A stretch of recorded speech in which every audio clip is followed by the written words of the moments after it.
Okay, we're going to discuss quadratic factors and repeating quadratic factors in the denominator when we have no other way to integrate.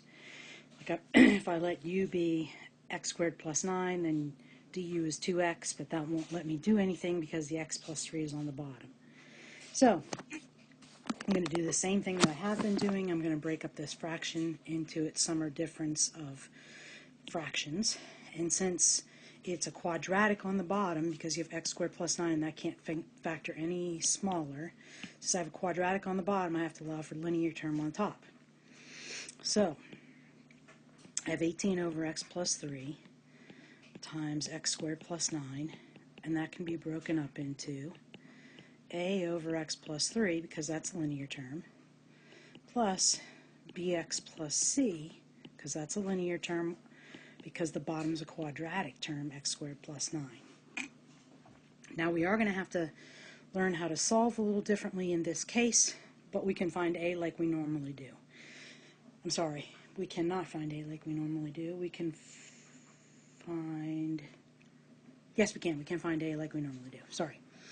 Alright, so if I multiply through by the least common denominator, I'll have 18 equals a times x squared plus 9 plus quantity bx plus c times x plus 3. If I let x equal negative 3, that will get rid of all of this down here and allow me to solve for a. So I'll have 18 equals negative 3 squared is 9, 9 plus 9 is 18. So a times 18, a is then 1. That's the only easy part that there is to solving this. You now have to do what we call coefficient comparison. So what I need to do is I need to plug a in. So I'll have 18 equals 1 times x squared plus 9, and I got to multiply out the rest. Plus bx squared plus 3bx plus cx plus 3c. I have to move everything that doesn't have a variable to the left side. So I'll have negative x squared plus 9 equals bx squared plus 3bx plus cx plus 3c. Now I compare coefficients. If these are truly equal, then the coefficient of x squared on the left has to be the same as the coefficient of the x squared on the right. And there's only one x squared term, so b has to be negative 1. And there's only one coefficient, it's 9, and so that has to be 3c.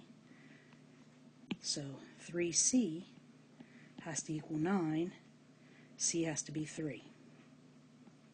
You can do a quick check because there are no x terms on the left, which means 3 times b times x plus cx has to be 0. And if, I'm sorry, I don't know why I put the x's in there. I don't need x's. I just need the coefficients.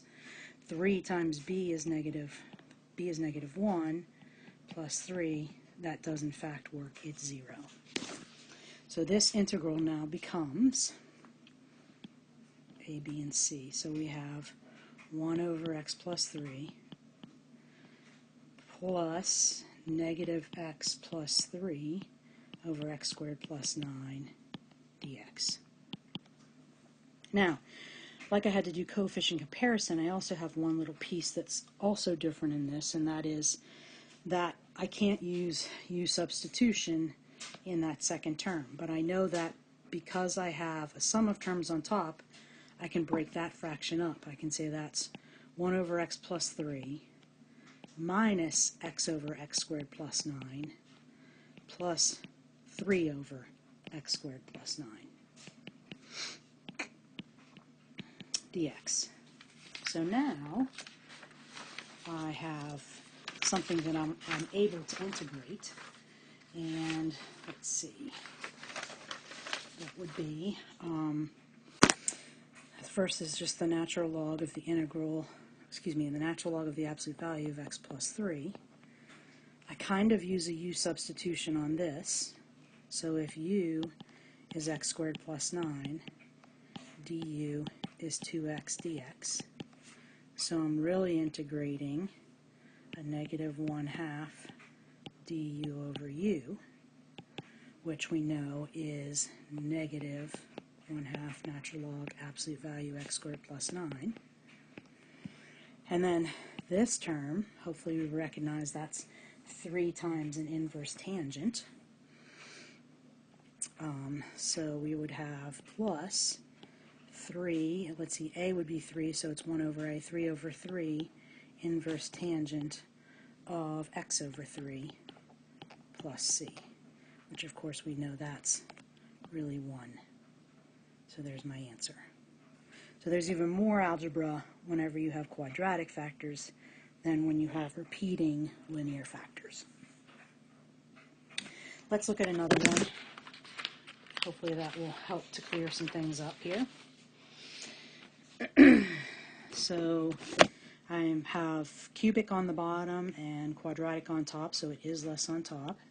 So that's good. I know I can just come over here and do my factors, so I know I will have 3x squared minus 4x plus 5 over x minus 1 times x squared plus 1. And I allow a over x minus 1, because that's a linear term. But for the x squared plus 1, I need a quadratic. Because x squared plus 1 is a quadratic, I need a linear term on top. So when I multiply through by the least common denominator, I get 3x squared minus 4x plus 5 would equal a times x squared plus 9 plus the quantity bx plus c times x minus 1. So if I let x equal 1, I can solve for a. So I'll have 3 minus 4 is negative 1, plus 5 is 4, equals 1 plus 9 is 10a, and everything else goes to 0. So a is 2/5. Hang on one second. Phooey, I copied wrong here. So let me go back. Let's fix that. That should be x squared plus 1 instead of x squared plus 9 on my bx plus c. Sorry about that. Now, when I multiply through by the common denominator, 3x squared minus 4x plus 5 equals a times x squared plus 1 plus the quantity bx plus c times x minus 1. Now when I let x equal 1, I'm going to get a little nicer number, I believe. 3 minus 4 is negative 1 plus 5 is 4. And 1 plus 1 is 2, so that's 2a. So that means a is 2. If I plug that back in and multiply everything out, I get on the left still 3x squared minus 4x plus 5 equals 2x squared plus 2 plus bx squared minus bx plus cx minus c. Taking everything to the left that doesn't have a variable, I'll have x squared minus 4x plus 3 equals bx squared minus bx plus cx minus c. Well, b has to be 1, and c, negative c has to be 3, so c has to be negative 3. And if I check it out here, I'll have negative 1 plus a negative 3 is negative 4, so that works when I compare coefficients. So there's my a, b, and c. When I go back to my integral, I'll have 2 over x minus 1 bx plus c plus x minus 3 over x squared plus 1 dx. Again, that second term I can't use u sub, so I have to break it up into 2 separate fractions. So that's 2 over x minus 1 plus x over x squared plus 1 minus 3 over x squared plus 1 dx. So when I integrate, I'll have 2 natural log absolute value x minus 1. I will have 1/2 natural log absolute value x squared plus 1, and I will have negative 3 inverse tangent x plus c. So there is my integration. So once I break up that fraction, you can see that it becomes a whole lot easier. And of course, the more variables you introduce, the harder it can get. So that's where example 7 comes in. And you'll notice that I need to factor example 7 some because it's not completely factored.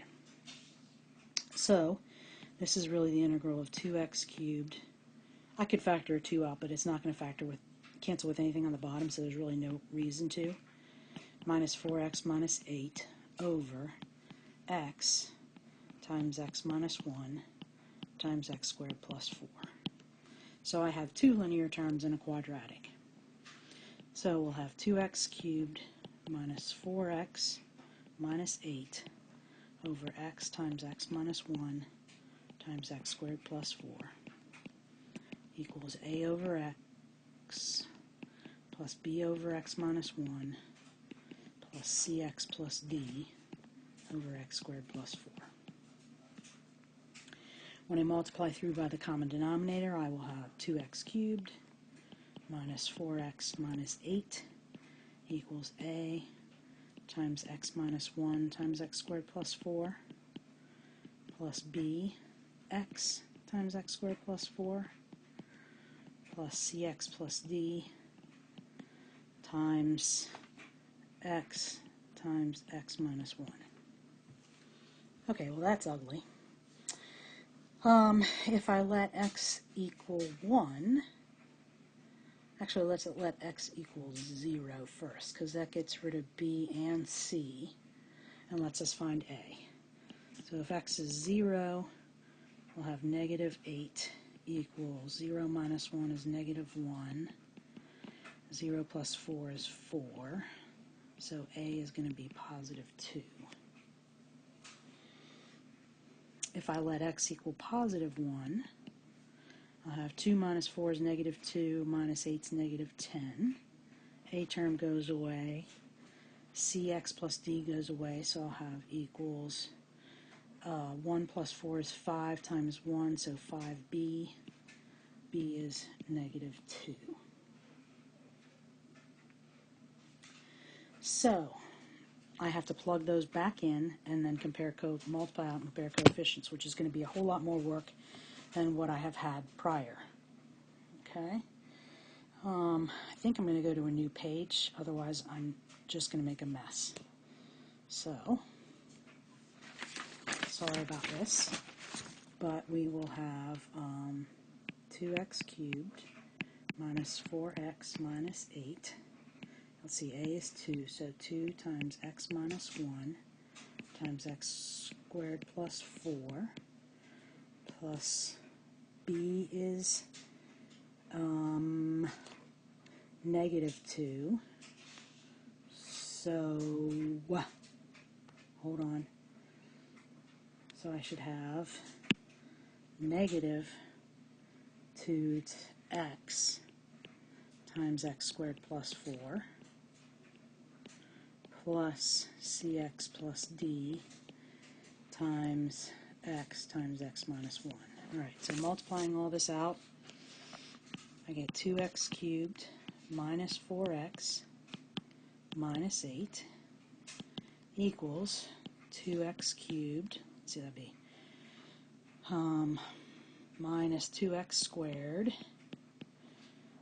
plus 4x, so plus 8x minus 4 minus 8 minus 2x cubed minus 8x.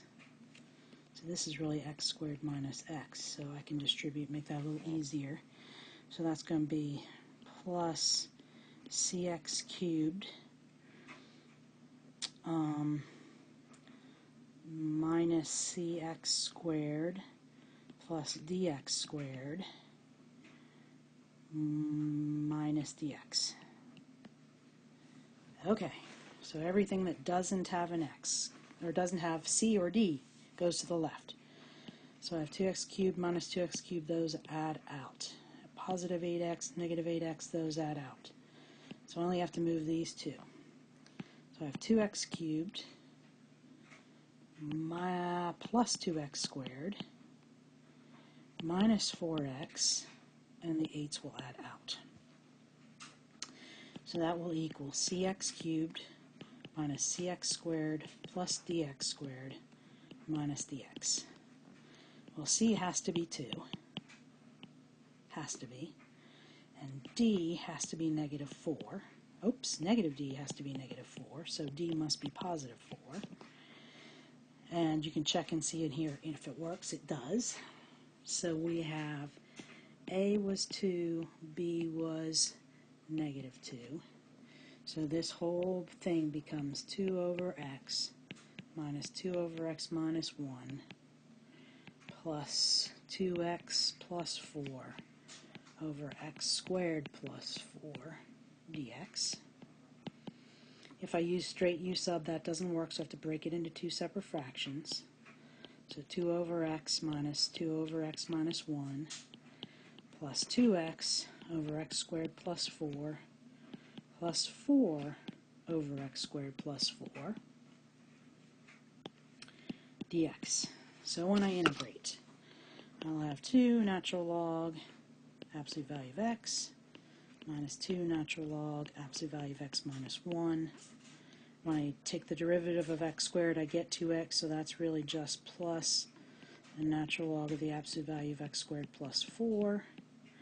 And this is 4 times the inverse tangent, but a is 2, so 4 over 2 inverse tangent of x over 2 plus c.